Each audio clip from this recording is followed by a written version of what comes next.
What is going on, guys? Good evening. It is so late. I'm not gonna say why I'm doing this video this late, but I thought since I finished the book today, hold on, let me just raise this.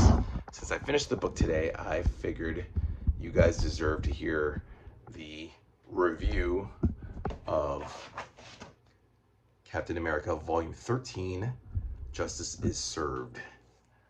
Finished it today, guys, after 2 days, 1986 to 1987.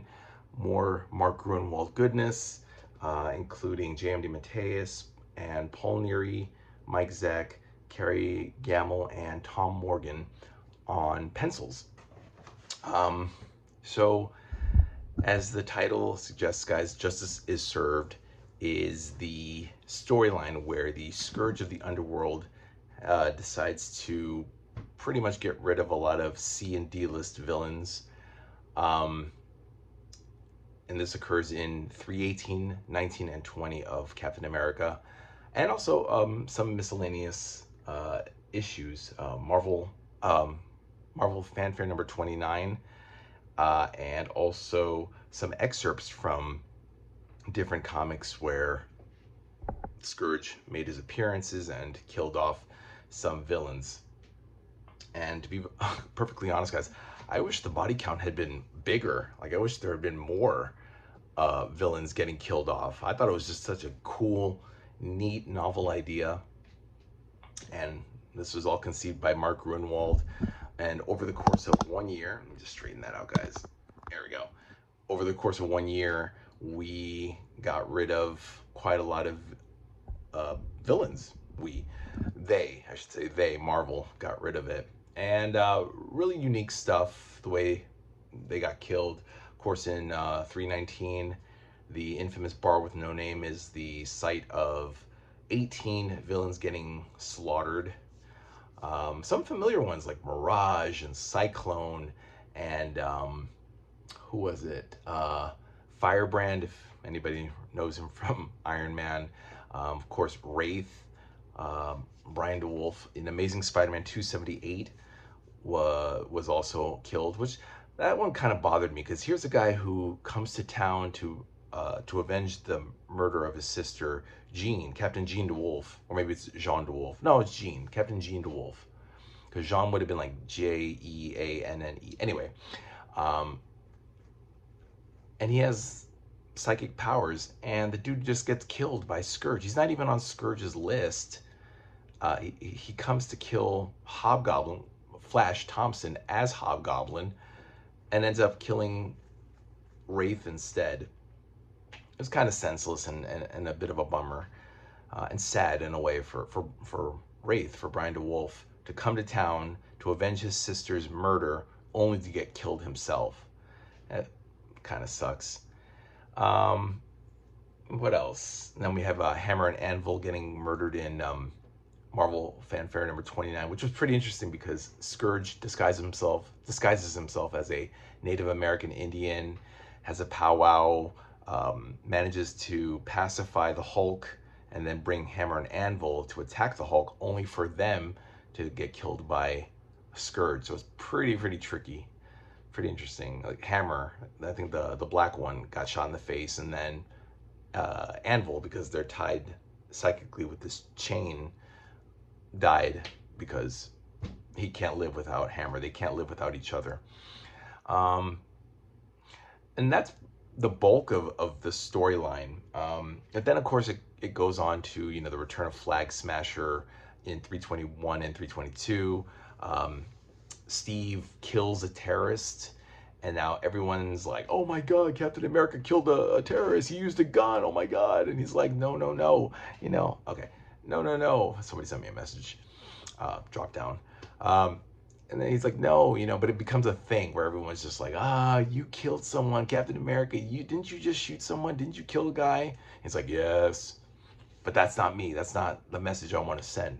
And then, of course, he runs into the Super Patriot in issue 323, which turns out to be John Walker, who will eventually become the new Captain America come the following volume 14, The Captain. It's actually Steve, gosh, Okay, so as we know, John Walker will eventually become the U.S. agent, but in Volume 14, we'll see, and it happened at the end of 332, Captain America 332. Steve Rogers gives up being Captain America and will become the Captain, which is the all-black costume that John Walker will eventually wear as U.S. agent, but he will, in the meantime, take over as Captain America until like issue 350, and then become U.S. agent in 354. But that's later on down. That's probably volume 15. Yeah, volume 15, the Bloodstone Hunt. Um, so that's that. Um, yeah, and in between, there's some interesting stories. I forget what's 324, 325. 326 is like a Halloween story where Steve goes back to Skull House and encounters a ghostly apparition of the Red Skull and MODOK and Scourge and the terrorists that he killed, plus his parents and Sharon. And, you know, they tell him, oh, commit suicide, commit suicide. And he's like, no, I can't. And then finally he breaks through, and turns out it's Dr. Faustus. If it has anything to do with hallucinations, it's got to be Dr. Faustus. And I'm shocked I didn't even see it sooner. Um, what else? At one point, he does help Nomad. Um, he helps Nomad. Oh, I think that was actually 324, 325, if I'm not mistaken. I could be wrong.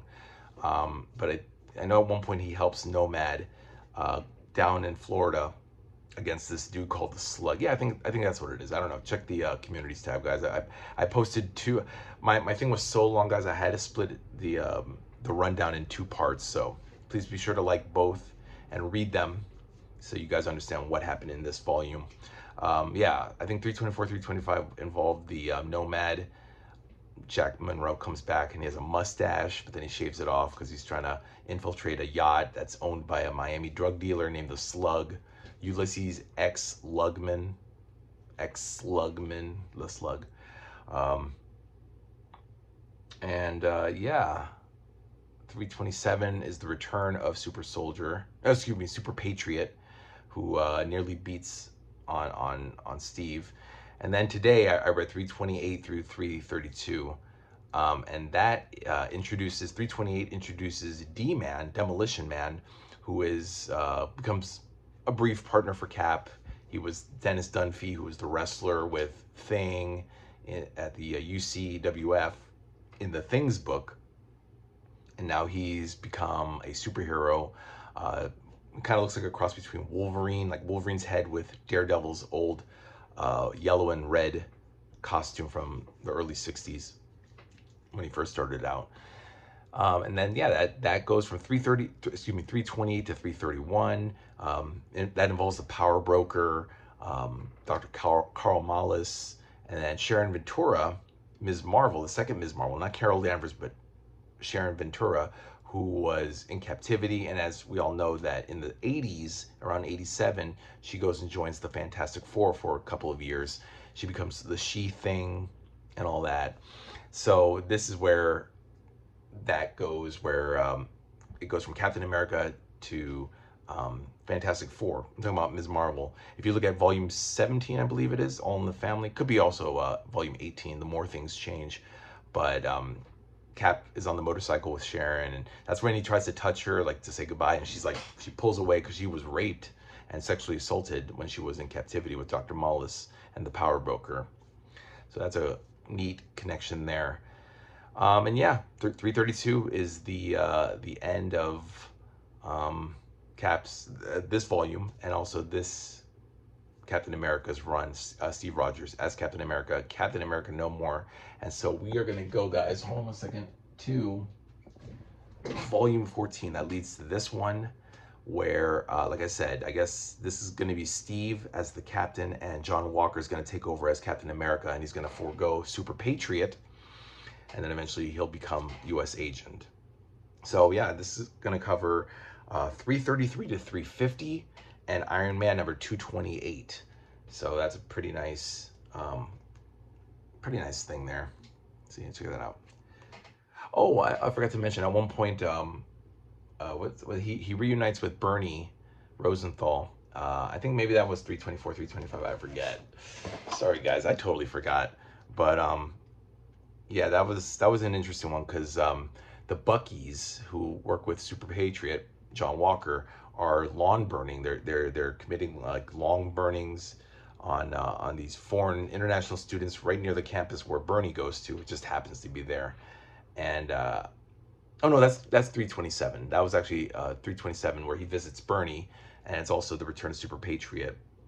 So yeah, these guys, and that's what leads to him investigating the UCWF, the United Class Federation, Wrestling Federation, in 328, and so on, because of the Buckies, because they were ex wrestlers or something like that. But so yeah, guys, that's that. And as I said, this was awesome. I loved it, guys. A+, great Grunwald stuff. There's like mayhem and massacring, but there's also humor and a lot of like touches.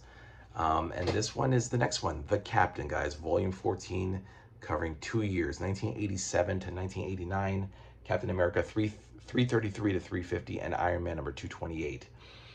And that is that, guys. I'm going to go hop in the shower and then go to bed. Hope you guys have a great night, and I'll see you next time, guys. Bye.